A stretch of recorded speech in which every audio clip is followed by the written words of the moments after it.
Welcome back. In this episode, we're at an interlude between Act 2 and Act 3, and we're going to get ambushed this evening, and we're going to need to rescue our Dream Guardian, and we'll progress the plot a little more. Before we do that, we need to talk to Asterion,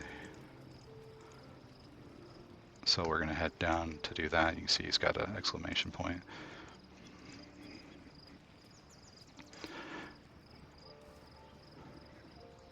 Asterion is interested in completing the profane ritual of ascension. He wants to become Cazador instead of be subject to Cazador. We're going to disencourage him to do that, but it's probably not going to work. He will be very committed to it right now. The gate is closed, as is Cazador. Cazador and his rite of profane ascension. An imperial soiree, attended by devils and spawn alike. A grand ceremony to honor one exalted vampiric master. And elevate him to an unfathomable station.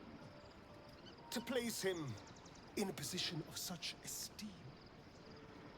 The world will yearn to kneel and offer their necks. So we'll say that we need to stop him, right? If we talk about this, we don't want to encourage Asterion to become an evil, horrible monster.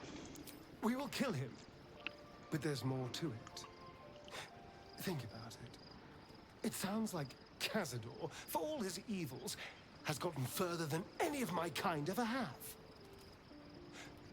He's on the verge of a miracle. If the time comes and I can stay one move ahead of him, I'll take his place before his blood can hit the floor. We'll point out that Raphael said it was literally horrid. Doesn't it sound delightful? For the lucky little vampire on the winning side. After 200 years of shit, pure shit!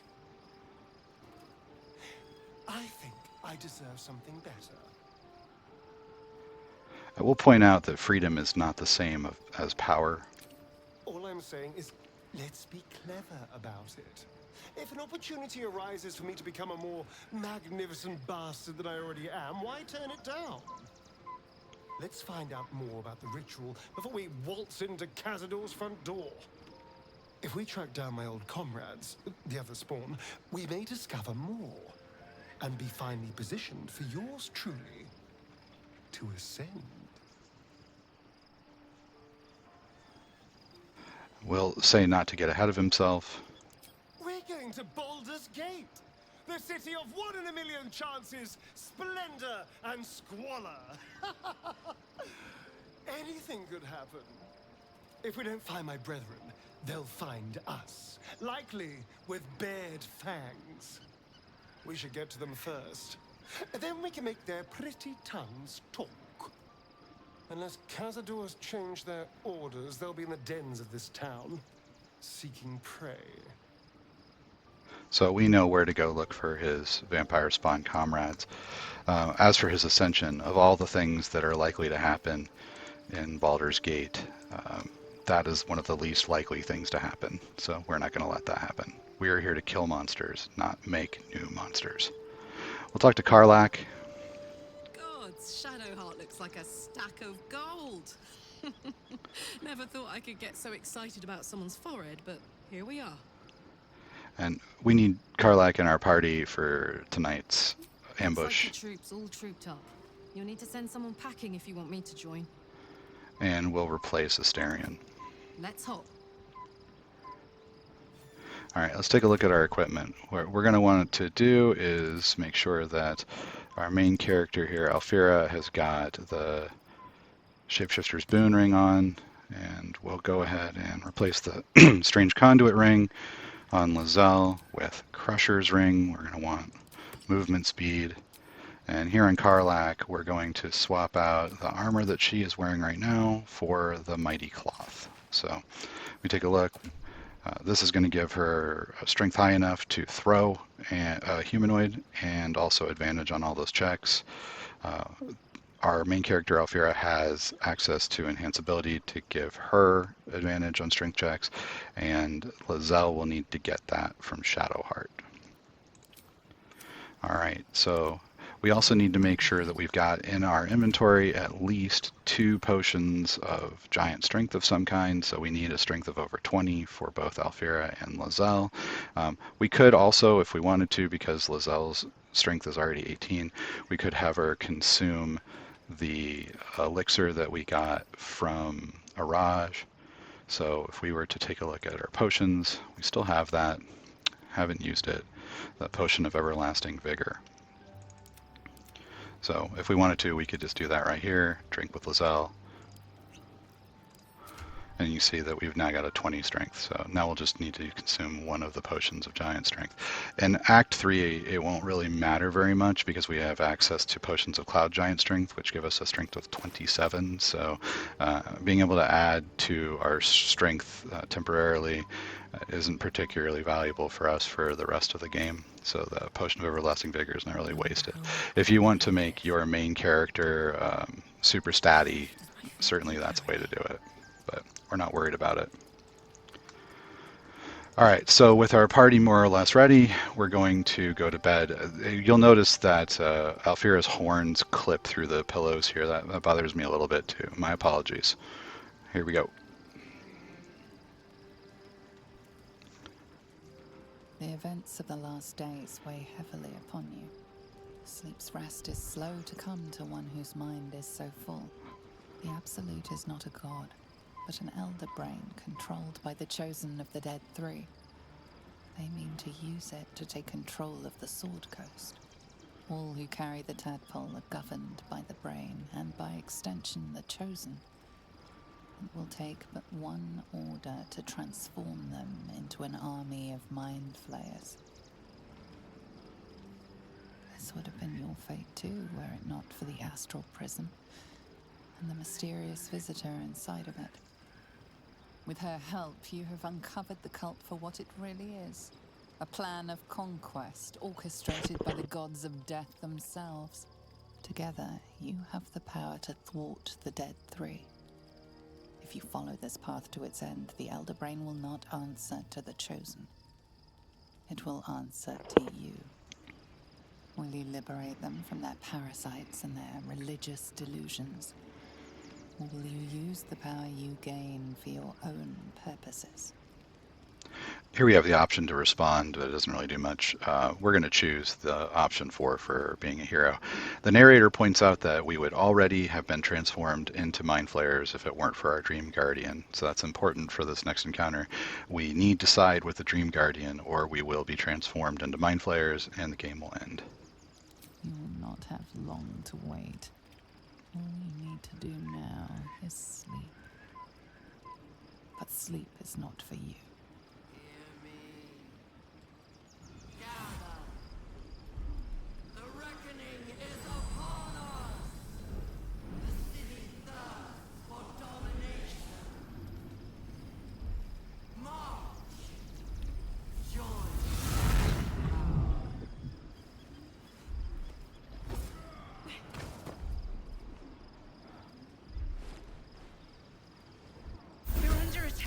Your way to the portal. I need your help. So here we've got a situation where the initiative order doesn't allow Lizelle here to act first. She's got Misty Step and can just appear straight up there. But we do have our Alfira character. We didn't think to equip the Misty Step amulet, and we've got Karlach. So we'll just walk over to Karlach a couple of steps, and we'll look under our 4th level spells, and we find that we've got Dimension Door. So we'll cast Dimension Door.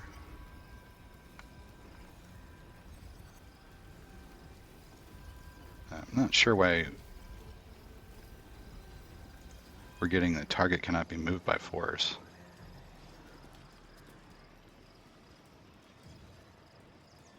Is that from the armor, do we think?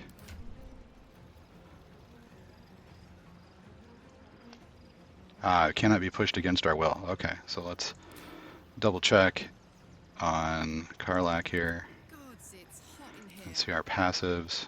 It's not something that we can turn off. All right, so given those options, we won't be able to take her with. So we'll dimension door, selecting ourselves, and appear right up by the portal. And select, just hop in.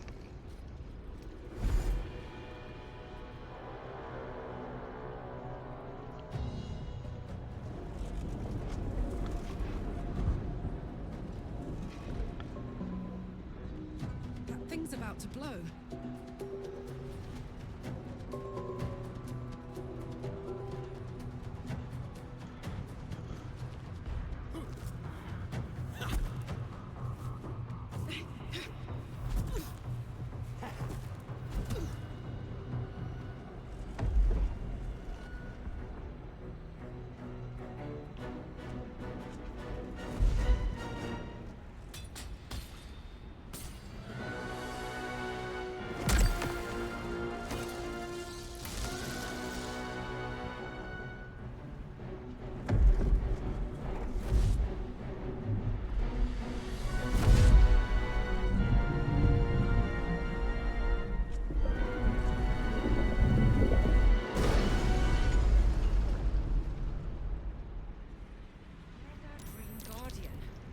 Now, we're going to get a lot of panicked requests from the Dream Guardian, but we want to take our time and make sure that we've done everything we need to get ready for this.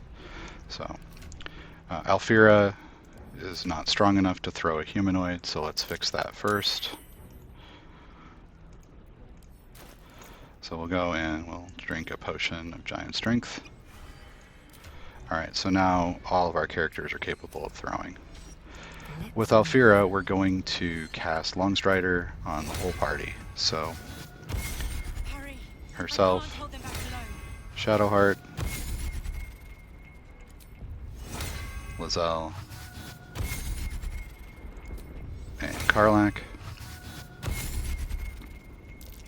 It's not over. We've got the Shapeshifter's Boon Ring here. We can get an extra D4 if we want to disguise self. We can do that with Alfira, and we can do that with Lizelle to increase the odds that we have of actually landing the throws. Now. So this would change our look for the cutscenes. This is something you can do. Our Alfira is an expert at throwing, doesn't really need it. We could do that with Lizelle if we wanted to as well. So if you want the +4, you can go for that. For the video, I think I'll just leave it off for now. We're going to select Shadowheart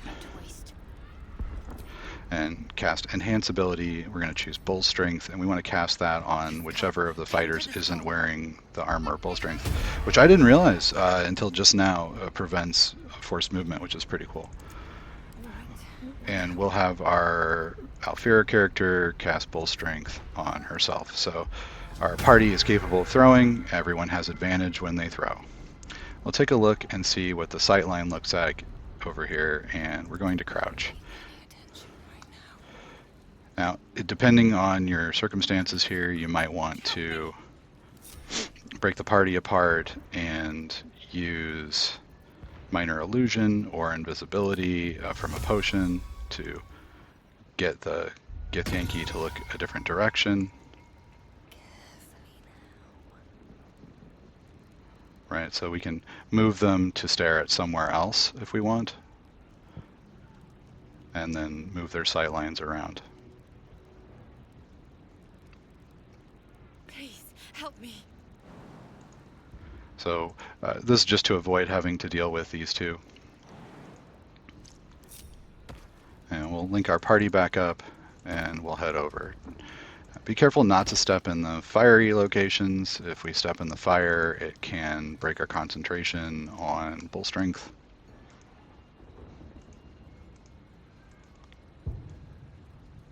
So we'll come over here and I'll point out that there's a little patch of fire down here, so try to miss that. Them off much longer. And we're getting an autosave before we head in. And yeah, see, almost still in the fire. We'll jump right to the edge here, and we'll want to make sure that the whole party is down on this platform before we head in. All right, and we'll just go ahead and walk towards the group.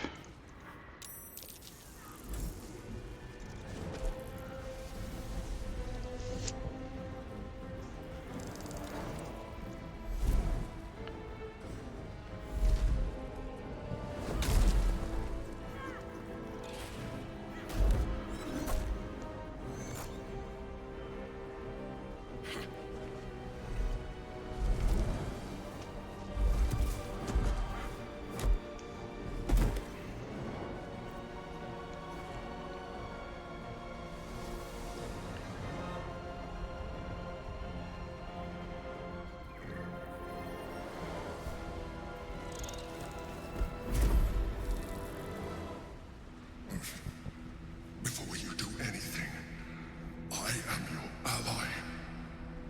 We are in danger. Oh, shit. A mind flayer. The Githyanki is the source of our protection against the Absolute. I must subdue him, or everything we've worked towards is lost. Don't let my form deceive you. I am the one that's been protecting you.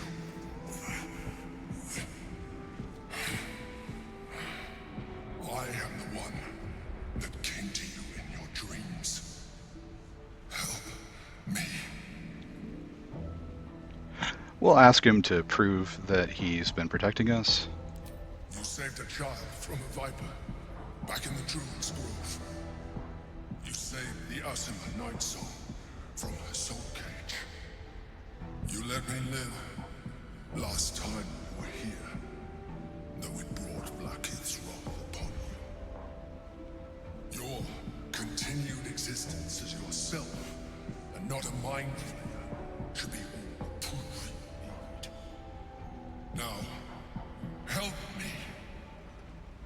So the game tells us that we should not attack the Mind Flayer. If we do, the game will end. So don't click attack the Mind Flayer.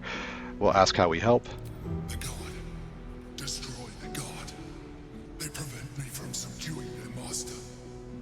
Do it now. Aid an illicit against Githyanki. We cannot. We must not. Your blind loyalty will be your undoing, Lae'zel. Fight with me for your own survival.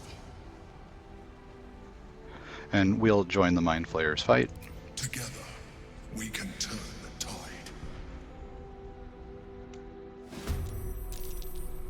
And here, your positioning will maybe be different from the positioning that I've got. So our goal is to throw the Githyanki into the abyss. Karlak also is our starter here. Your initiative order will also vary. So we've got one of the Gith, right, this one in front, that's going to go before the rest of them. We're going to start off with Karlak. We're going to jump way up on this platform overhead. And we'll select throw, and we're going to throw this person to their death.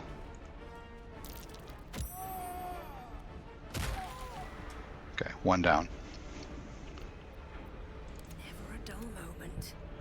Now, with Alfira, we're going to try to run behind the prelate and throw her towards the edge. Alfira is our best thrower of people. And we can see the limit of our strength here. If we'd have taken a Cloud Giant strength potion, that would be further. Alright, and then we're going to run forward again. And we're going to throw her off the edge. And we've done everything that we could to get really good at throwing people off of the ledge. Now, this high Gish here is way in the back. It's going to need a lot of effort to get further in. So we're going to have Lae'zel advance a little bit, and our goal here is to get Shadowheart, who has the Dimension Door spell that she can cast on Shadowheart, up onto this platform. So we'll take Shadowheart and advance a little bit. We'll take Lizelle and stand next to her. Select Shadowheart. Cast Dimension Door on Lizelle. And then choose our destination. And we're going to be up here on the ledge.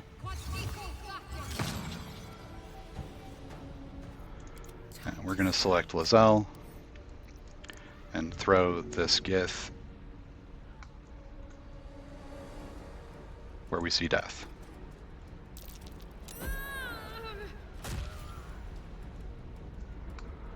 Alright, so we haven't used Lizelle's action surge yet, nor have we used the bonus action. That's important because we need the bonus action to get down. And we're going to throw this guy as far as we can towards this other edge.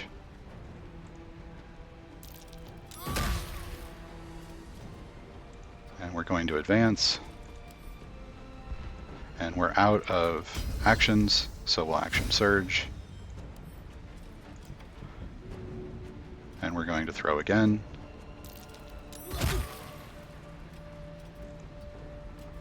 And we'll advance.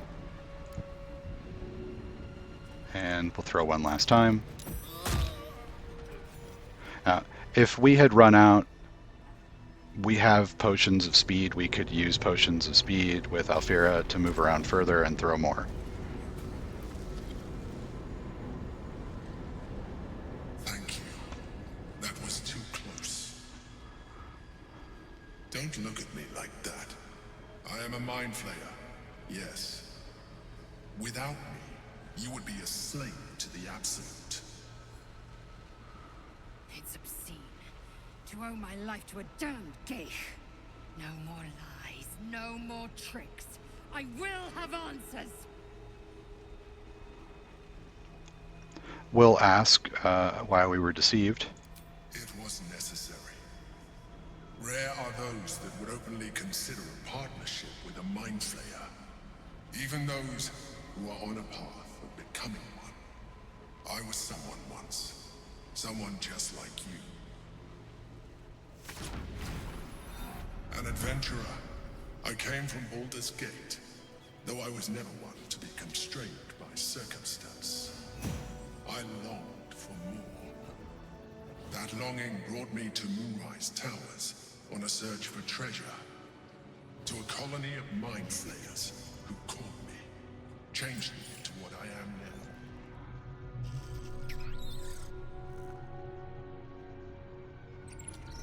For years, I served the Elder Brain, the one you know as the Absolute.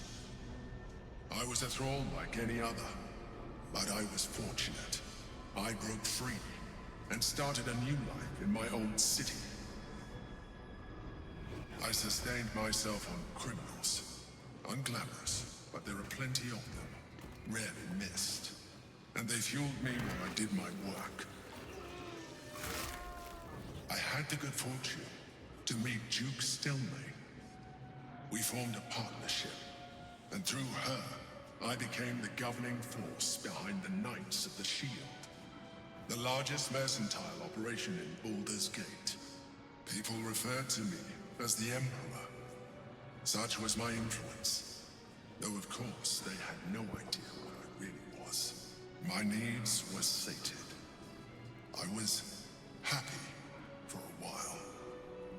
Until my true nature was discovered by the tyrant himself, Lord Gortash. He tore me from my home and brought me back to the Brain, where I became a slave once again. A slave he continued to call the Emperor. The name was intended as a slight, to remind me of the heights from which I fell. But I have grown fond of it. It encapsulates well who I've become. We'll ask about Gortash. Indeed. His hubris knows no bounds. To enslave me, that was his nature. But to enslave an Elder Brain, a questionable decision. I shall look forward to sharing his downfall with you.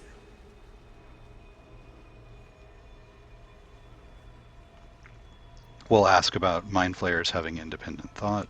Not all mind flayers are alike. I have always valued freedom above all else. In my past life and present. It has been a burning need within me for as long as I can remember.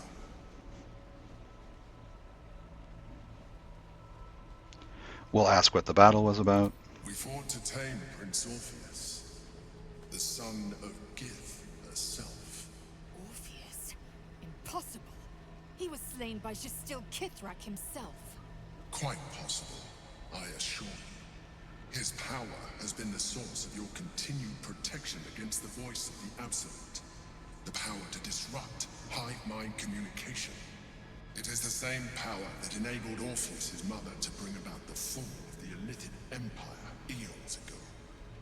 A power she passed on to him, and that I leveraged for you.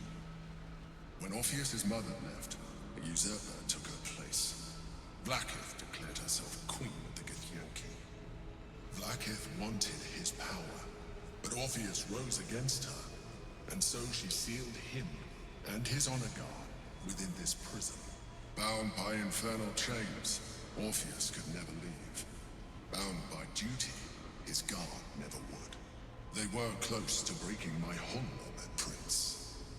And if they had succeeded, we would be lost. I am relieved. You have embraced your potential enough that you could help me eliminate them. Alone, Orpheus will be much easier to control. We'll ask if he was imprisoned in here too. No. Gortash sent me on a mission to retrieve the astral prison.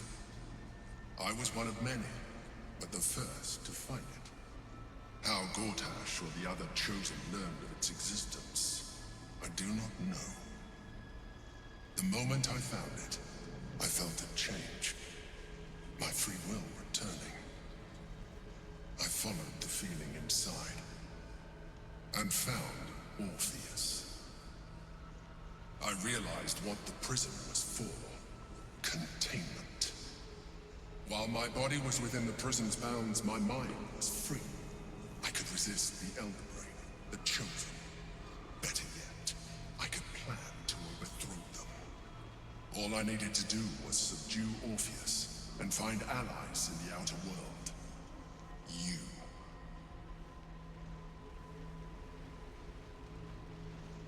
We'll ask about who Vlaakith wanted us to kill. Most certainly Orpheus. He is a threat to her reign. Some Githyanki still revere him in defiance of their teachings. Blackith was safe as long as they believed him to be dead. But as you can see, he is very much alive. I don't understand. The histories claim the prince was burned to ash in the skies. Your histories are fabrications. The prince was not killed, as you can very well see. He was in prison. She kept him this way because she was reluctant to eradicate such power. Power that she might one day wish to take from him. If the Githyanki ever find out what she has done, there will be civil war. Blackith will be finished.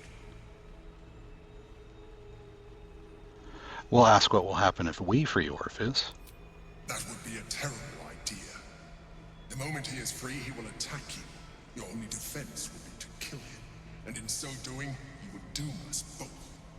Even though he is subdued, you feel Orpheus's revulsion. A pulsing hatred that cannot be contained. The Emperor is telling the truth. To him, you are just another wretched illithid. You carry a tadpole. As far as Orpheus is concerned, you are already a Illithid. A sworn enemy, just like me. We'll say that we're never going to be an illithid. You are already more Illithid than you realize. It has improved you. You seek to reverse an inevitable process. A process of evolution. When I first escaped from the Elder Brain, I too railed against the change. But the longer I have inhabited this form, the more it has grown on me.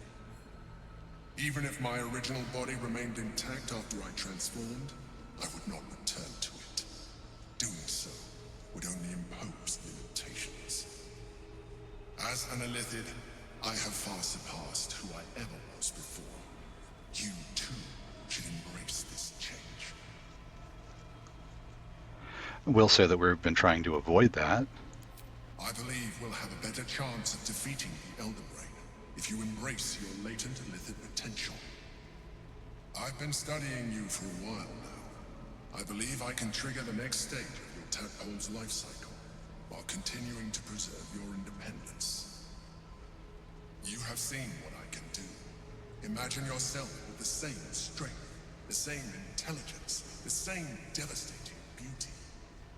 If you let me, I can evolve you. Here we're going to choose no way, and because we've never used any of the tadpoles, it's an automatic success on this. I understand. Let us hope then that your present self will be sufficient to deal with 3 gods of death and a giant magically enhanced Elder Brain.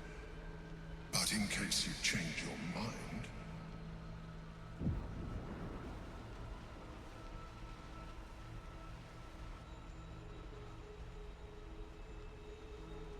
look after it. Use it when you're ready to evolve. You or your allies. It has vitality enough for you all. But we mustn't lose focus. We need to resume our journey. You heard the Chosen. The Brain has gone to the city, and the army marches to follow. We must not let them reach it. We must find the Brain, and bring it under our control. The Astral Touch Tadpole gives you the second ring of Illithid powers. If you're using them, it's totally worth picking them up. But I'm not, so I'm not going to. But it gives you access to Fly and Black Hole and the other really strong Illithid powers. We're going to take the portal to the Prime Material Plane. There's some stuff to loot, some potions and that sort of thing, and alchemical ingredients. None of the monks have anything unless you're playing a monk that's useful to pick up. So we'll leave the astral plane.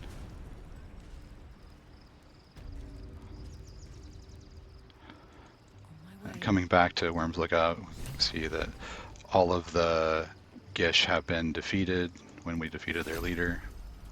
And we'll talk to Lizelle. Orpheus, Gith's only son. He lives. It is not the Geich visitor that Vlaakith would destroy and Voss would set free. It is Orpheus, the blood of the mother, the prince of the comet. We'll ask who Orpheus is. Listen close. The Emperor spoke only in half-truths. For you to know the tale of Orpheus, you must know the tale of Gith and of Vlaakith. Long ago, when we rose up against our Geich slavers, Mother Gith made for the Hells to secure an alliance with the Archdevil Tiamat. Tiamat gifted the Githyanki our red dragons. Gith remained in the Hells, and Tiamat's envoy proclaimed Vlaakith our ruler. The first Vlaakith of many. It is Vlaakith 157 whom my people now call Queen. That's a lot of Vlaakiths. Yes. Our current queen has claimed undeath and reigned for 1,000 years. But it was the first whom Orpheus tried to slay. Orpheus is Gith's only son. He led his mother's own honor guard in a coup against Vlaakith I. It was Kithrak Voss himself who slayed the prince in vicious battle, or so the Varshes teach us. Yet the Prince of the Comet's been with us, subdued by that repugnant Illithid. Should Orpheus go free, he would tear Vlaakith's empire to pieces and build new glory from the scraps. So we'll say that Voss was right. The seed and the sower. Every word Voss spoke, he spoke true. Orpheus is the living proof of the Queen's lies, and the living weapon that conquered our Geich slavers. One word from his lips, people would doubt. 2 words and they would rage. 3 words and they would bow to the true heir. If the Githyanki are to be free, the Prince of the Comet must lead the way. Lizelle is a fanatic and is just looking for something new to be fanatical about. We're not going to ask about the Astral Touch Tadpole. We don't care about that. We already know about Orpheus, so we're going to go ahead and leave. And we'll head to bed for the evening.